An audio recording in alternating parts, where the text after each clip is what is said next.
Siapa yang tak kenal dengan gulai kabung? Kali ini di desaku saya akan mengajak kalian untuk melihat proses pembuatan gulai kabung yang ada di Kabupaten Baka Selatan, tepatnya di Desa Pasir Putih, Kecamatan Tupak Sadai. Kita akan melihat juga kreasi dari gulai kabung ini dijadikan makanan apa saja. Penasaran? Ikuti saya di desaku.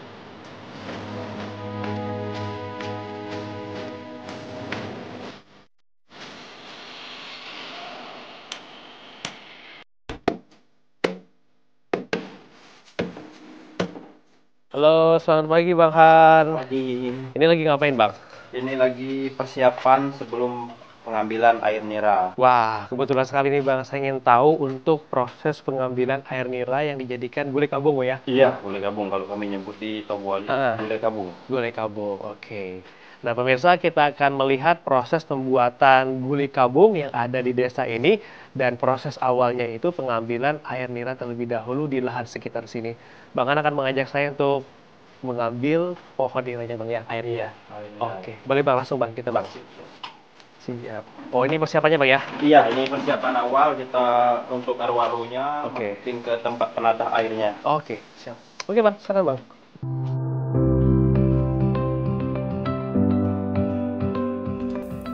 Di sudut perdesaan yang asri ini kita bertemu Pak Zalihan, seorang petani yang tak pernah lelah menjaga warisan nenek moyang dalam menyadap air nira dari pohon aren.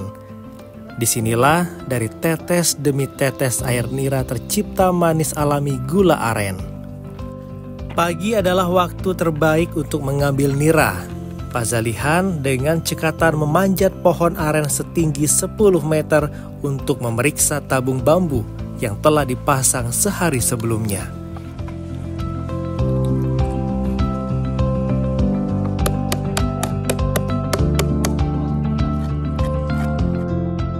Proses pengambilan air nira atau air kabung ini dari awal itu pertama tadi kita mulai proses untuk penyincang bahan pengawet alami tadi, arwaru.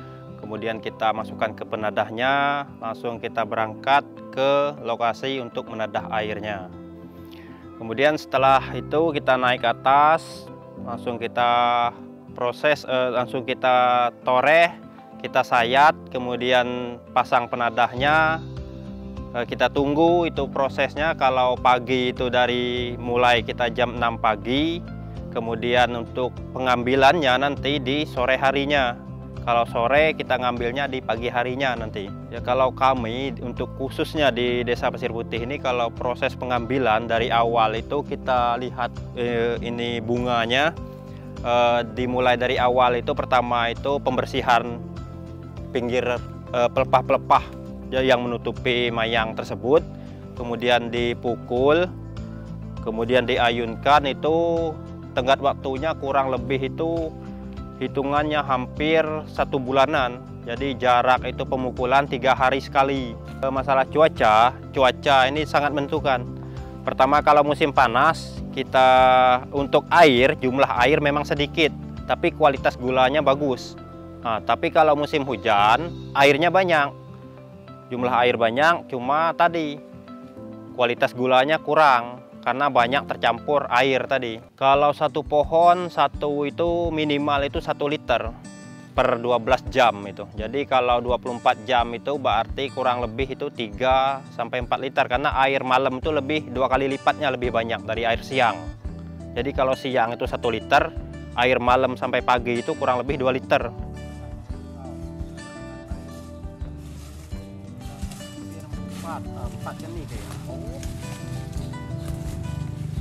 Pemirsa desaku, kali ini kita akan memanen pohon nira yang kedua. Nah, kali ini usianya berapa nih Bang pohonnya? Ini kurang lebih belasan tahun. Oh, udah belasan tahun? Iya, lebih tua dari yang tadi. Lebih tua dari yang tadi? Ya. Oke, ini kita manennya yang bagian mana nih Bang? Itu, yang bagian pohon kedua itu. Pohon keduanya ya? Iya. Oke, kita akan melihat bagaimana proses pemanenan yang ada di pohon nira ini. Ikuti kita terus.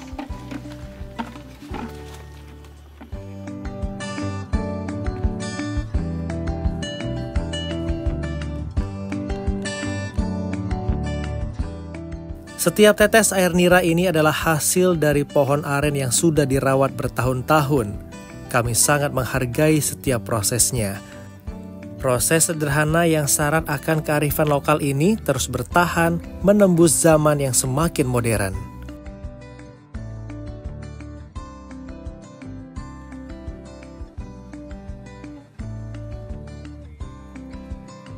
Nah pemirsa desaku, dari Bang Han sudah mengambil air nira. Kali ini kita akan memprosesnya. Ini tahap berikutnya apa nih Bang? Ini memasak airnya menjadi gula. Oke, proses pemasakan air nira menjadi gula kabung ya Bang? Iya, Ya? gula aren. Oke, di mana nih Bang? Jadi langsung ke dapur produksi. Dapur produksi. Oke Bang, iya Bang, langsung Bang.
Setelah dikumpulkan, air nira harus segera diolah agar tidak mengalami fermentasi.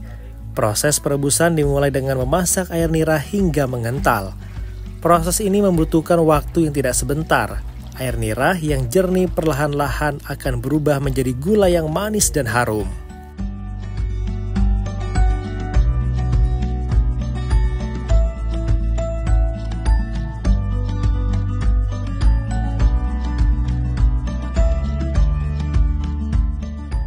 Nah pemirsa desaku, setelah ditampung ke wadah ini, air nira selanjutnya disaring Bang ya? Iya. Nah disaring, habis itu dilakukan proses perebusan selama kurang lebih kalau sampai untuk mendidihnya kurang lebih setengah jam. Tapi untuk proses cetaknya kurang lebih hampir 3 jam. Oke, jadi ditunggu dulu sampai dia mendidih kurang lebih setengah jam, baru dilanjutkan ke proses pencetakan. Iya. Nah proses pencetakan inilah nanti baru bisa kita lanjutkan ke tahap berikutnya Bang ya? Oh iya. Oke, kita akan melihat juga tahap-tahap yang lainnya.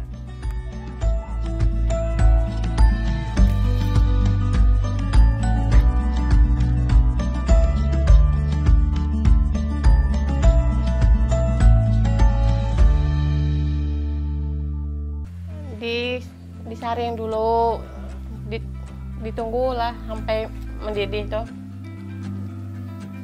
nunggu masak, ambil mikat cetak gula ya kayak masak api. Kalau nak masak nih, ini lah kira-kira lah ada ibu-ibu ini lah nak masak cuma gila melah nunggu lagi sekarang 1 jam lah macam nih. Nih menlah macam ini nak diaduk terus, tumpah nak diaduk dia nganggap tinggi ini nak diaduk terus semua. Asal ditinggal gitu tumpah terus. Ini dikan biar tak ada tumpah ini kan dibelah, cetak jadi dikan keluar gula yang tidak ada dikat berapa menit, 15 menit lah mungkin lah pacak dibuka dari cetakan dia. Cuma kadang-kadang aku buka lah setengah jam baru aku buka. Tak kawak dia kadang-kadang pecah, tergantung tekstur gulai lah. Men gulai bagus dia cepat keras, men gulai kurang bagus tuh dia lemah gitu. Dapat berapa keping 16 atau 17 lah biasa pun dapat masak.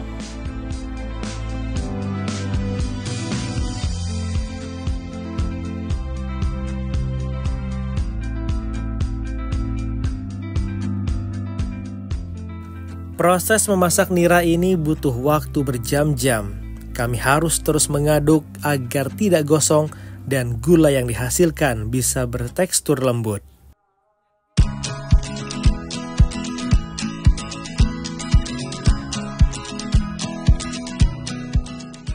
Nah pemirsa, setelah proses pemasakan kurang lebih selama 1 jam, tahap berikutnya ini didinginkan ya. Ya. Oke, setelah proses pendinginan nanti baru kita proses pencetakan. Ini masih diaduk-aduk dulu sampai tepi agak ngering tuh. Oh, nanti ciri-cirinya itu dia udah mengering di bagian Baru dicetak. samping-sampingnya. Nanti baru dicetak ke cetakan yang sudah dibuat oleh Mbak Epa ini. Ini dia. Ini terbuat dari pipa ya, Mbak ya? Ya. Habis itu dikencengin sama tali sehingga nanti dia nggak keluar-keluar. Ini bentuknya seperti ini, unik sekali ya. Kita akan melihat lagi proses percetakannya seperti apa.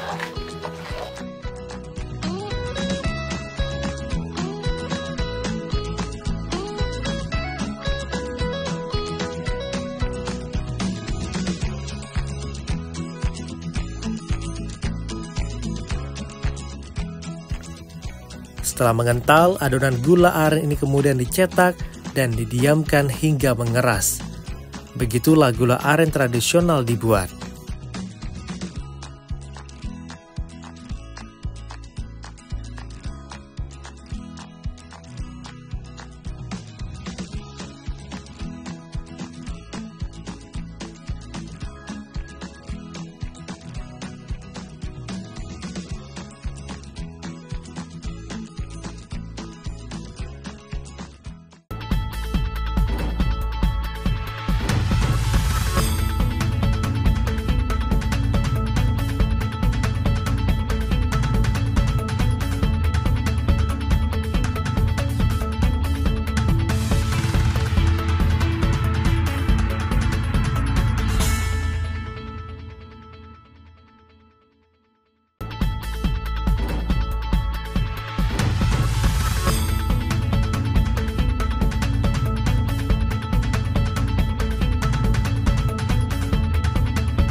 Manis yang ditawarkan oleh gula aren ini berbeda.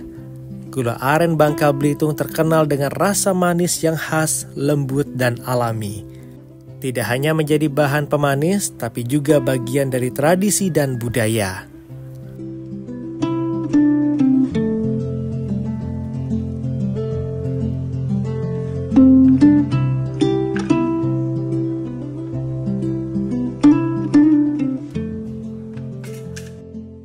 Kalau kami untuk kualitas sendiri, kami menjamin yang pertama tadi pengolahannya kami tetap secara tradisional tadi, kemudian tanpa campuran apapun, murni langsung air niranya yang kami jadikan gula. Jadi kalau di desa lain ya kami nggak tahu ya, tapi produk kami jamin. Harapan kedepannya mungkin karena saya sudah generasi kedua, berarti ini kan dari sebelumnya mertua saya sudah puluhan tahun, jadi turun ke saya kan. Harapannya baik pemerintah daerah, khususnya bisa melihat kami, usaha UMKM skala kecil seperti saat ini, bisalah mendapatkan perhatian, entah itu dukungan pemasaran atau bantuan-bantuan alat produksi. Ya, itulah harapan kami terbesar, mendapat perhatian dari pemerintah daerah setempat lah. Kendala untuk saat ini tadi, kalau masalah bibit, mungkin satu bibit, kemudian alat-alat produksinya masih skala tradisional, misalnya kayak musim hujan. Kendala yang kami hadapi musim hujan itu sangat besar kendalanya. Karena kenapa? Karena kayu bakar yang kami untuk pembakarannya pasti basah kalau musim hujan. Jadi kalau bisa ada misalnya kompor gas yang agak besar, mungkin bisa untuk membantu kami di kala musim hujan. Kalau musim sekarang ini enggak, alhamdulillah nggak ada kendala.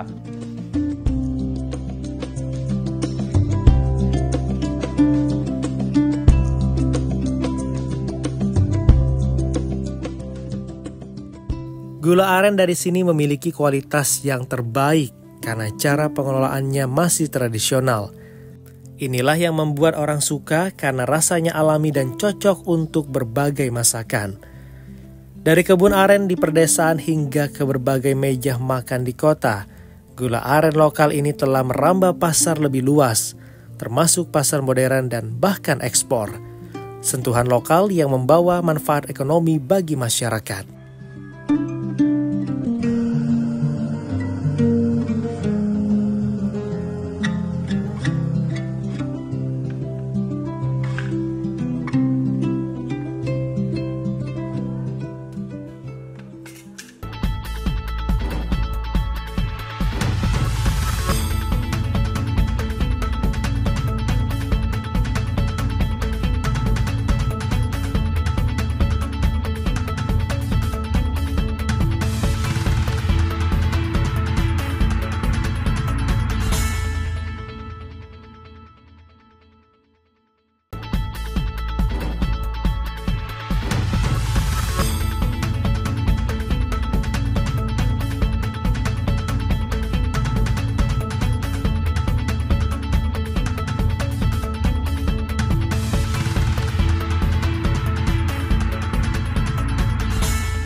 Dari manisnya gula aren lahirlah berbagai olahan tradisional yang lezat.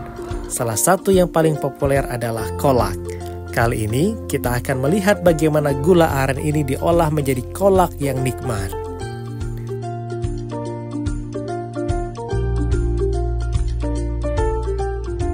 Nah, pemirsa desaku, salah satu bentuk olahan yang menggunakan gula aren ini adalah kolak pisang. Kita akan membuat bersama Ibu Ana. Penasaran seperti apa keenakan dari kolak pisang yang terbuat dari gula aren? Kita masak-masak dulu. Ini tahapnya gimana nih, Bu? Santannya juga. Oh, gula arennya langsung masuk ya? Oke. Oh, jangan terlalu banyak, Bu ya? Oke, Bu.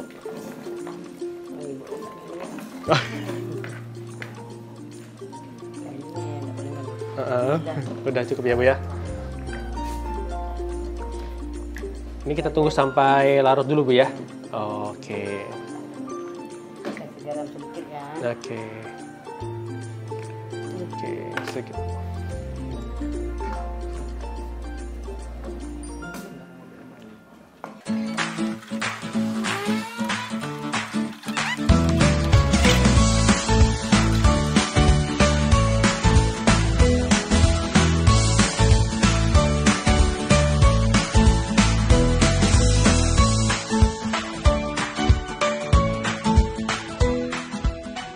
Kolak adalah sajian yang sangat digemari, terutama saat bulan suci Ramadan. Dengan tambahan gula aren, aroma dan rasa kolak menjadi lebih kaya, manis, dan menggoda selera.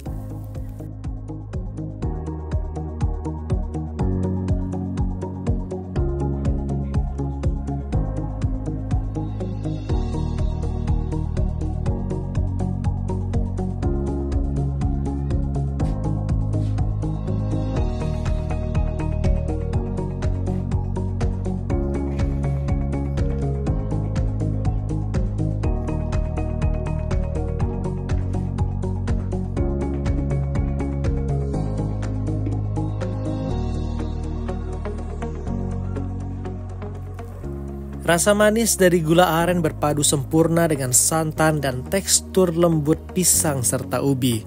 Sebuah hidangan yang menyatukan alam dan tradisi dalam setiap suapannya. Nah, pemirsa desaku, ini dia salah satu bentuk olahan yang menggunakan gula aren atau gula kabung. Ini ada namanya kolak pisang. Saya akan coba ini buatan dari Bu Ana. Seperti apa? Enak gak, Bu ya? Mantap, manisnya pas, perpaduan sama pisangnya juga oke. Cocok sekali untuk pas lagi puasa, Bu ya, atau cemilan untuk sehari-hari juga oke. Inilah episode desaku kali ini, semoga bisa menginspirasi desa-desa lainnya yang ada di Kepulauan Bangka Belitung. Saya Firgi Rada Setiawan, sampai jumpa. Ya, Bu, makan, Bu.